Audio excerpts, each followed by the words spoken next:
Guys, Delhi और लखनऊ के बीच IPL 2025 का चौथा बड़ा मुकाबला विशाखापट्टनम में खेला गया, जहां दोस्तों इस मुकाबले में मिचेल मार्श और निकोलस पूरन का शानदार प्रदर्शन देखने को मिला। तो वहीं उसके बाद दिल्ली की टीम ने शानदार वापसी करी और इसके बाद यह मुकाबला बेहद ही रोमांचक हुआ। वहीं इन दोनों टीमों की फुल हाइलाइट्स का वीडियो तो हम आपको दिखाएंगे ही, लेकिन उससे पहले ऋषभ पंत और केएल राहुल में से कौन खतरनाक खिलाड़ी है, आप अपनी राय नीचे कमेंट बॉक्स में जरूर बताएं। तो चलिए दोस्तों वीडियो को शुरू करते हैं, जहां दोस्तों इस मुकाबले में दिल्ली की टीम ने पहले टॉस जीतकर गेंदबाजी करने का फैसला किया और वहीं दिल्ली का यह फैसला मिचेल मार्श और मार्करम ने जल्दी गलत साबित किया। जहां दोस्तों दिल्ली की तरफ से पहला ओवर लेकर आए मिचेल स्टार्क और उनका सामना कर रहे थे मिचेल मार्श। हालांकि दोस्तों स्टार्क ने 5 गेंदें डॉट फेंकी, लेकिन आखिरी बॉल पर मिचेल मार्श ने लंबा छक्का जड़ दिया और ये दोनों ही बल्लेबाज काफी अच्छी बल्लेबाजी कर रहे थे। जहां दोस्तों स्टार्क के 2 ओवर में 30 रन ठोक दिए थे और इन दोनों के बीच 48 रनों की बेहतरीन पार्टनरशिप भी हो चुकी थी। हालांकि फिर विपराज गेंदबाजी करने आते हैं और वो आते ही मार्करम को अपनी जाल में फंसा लेते हैं और उनको पवेलियन का रास्ता दिखा देते हैं।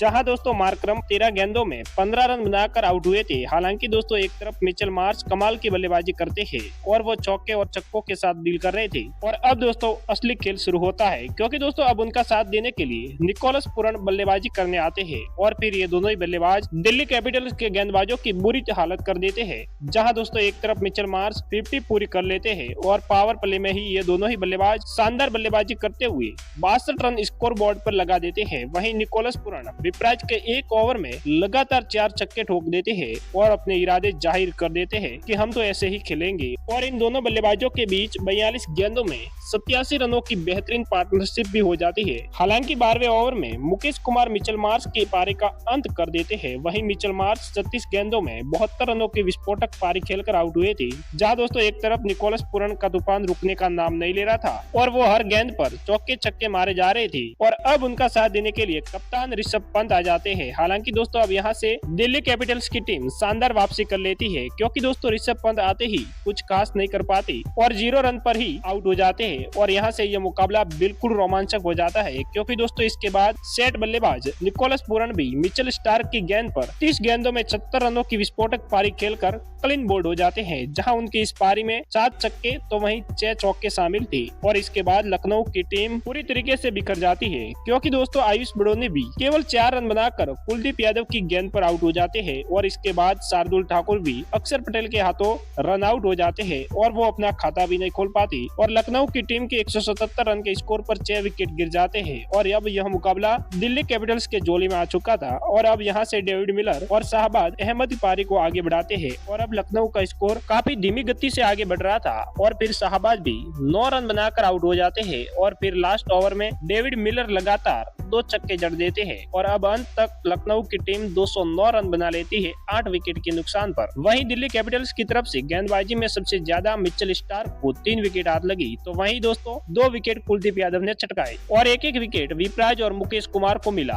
और दिल्ली कैपिटल्स की टीम को यह मुकाबला जीतने के लिए 210 रन बनाने हैं, वो भी 20 ओवर में। जहां दोस्तों अब 210 रन के लक्ष्य का पीछा करने उतरी दिल्ली कैपिटल्स की टीम, जहां पारी की शुरुआत करने फ्रेजर और फाफ डुप्लेसी बल्लेबाजी करने उतरे, लेकिन दोस्तों 2 रन के स्कोर पर ही फ्रेजर मात्र 1 रन बनाकर शार्दुल ठाकुर की गेंद का शिकार हो जाते हैं। हालांकि एक तरफ डुप्लेसी अच्छी बल्लेबाजी कर रही थी, लेकिन दूसरी तरफ अभिषेक पोरेल भी शार्दुल ठाकुर की गेंद पर आउट हो जाते हैं और वो अपना खाता भी नहीं खोल पाती। उसके बाद समीर रिजवी भी 4 रन बनाकर आउट हो जाते हैं और इसके बाद डुप्लेसी का साथ देने कप्तान अक्षर पटेल बैटिंग करने आते हैं और अब यहाँ से ये दोनों ही बल्लेबाज अच्छी बल्लेबाजी करते हैं। मगर दोस्तों एक तरफ अच्छा खेल रहे अक्षर पटेल 11 गेंदों में 22 रन बनाकर दिग्नेश की गेंद पर कैच आउट हो जाते हैं और दिल्ली कैपिटल्स की टीम के 50 रनों पर 4 बड़े विकेट गिर जाते हैं। हालांकि एक तरफ डुप्लेसी अच्छा खेल रहे थे, लेकिन वो भी 65 रन के स्कोर पर रवि बिश्नोई की गेंद पर 29 रन बनाकर आउट हो जाते हैं। हालांकि इसके बाद स्टेप्स और आशुतोष शर्मा अच्छी बल्लेबाजी करते हुए अपनी टीम का स्कोर 100 रनों के पार पहुंचा देते हैं और अब यह मुकाबला बिल्कुल रोमांचक मोड़ ले चुका था, क्योंकि दोस्तों अब यहाँ से दिल्ली की टीम को यह मुकाबला जीतने के लिए 45 गेंदों में 97 रनों की जरूरत थी, लेकिन एक तरफ अच्छा खेल रहे स्टेप्स 34 रन बनाकर सिद्धार्थ की गेंद पर आउट हो जाते हैं और अब आशुतोष शर्मा का साथ देने विपराज बैटिंग करने उतरे और अब यहाँ से दिल्ली कैपिटल्स की टीम ने शानदार वापसी करी, क्योंकि दोस्तों विपराज आते ही आक्रामक रूप ले चुके थे और उनका बखूबी साथ दे रहे थे आशुतोष शर्मा। ये दोनों ही बल्लेबाज कमाल की बल्लेबाजी करते हैं और अपनी टीम का स्कोर 150 रनों के पार पहुंचा देते हैं। और वहीं 20 गेंदों में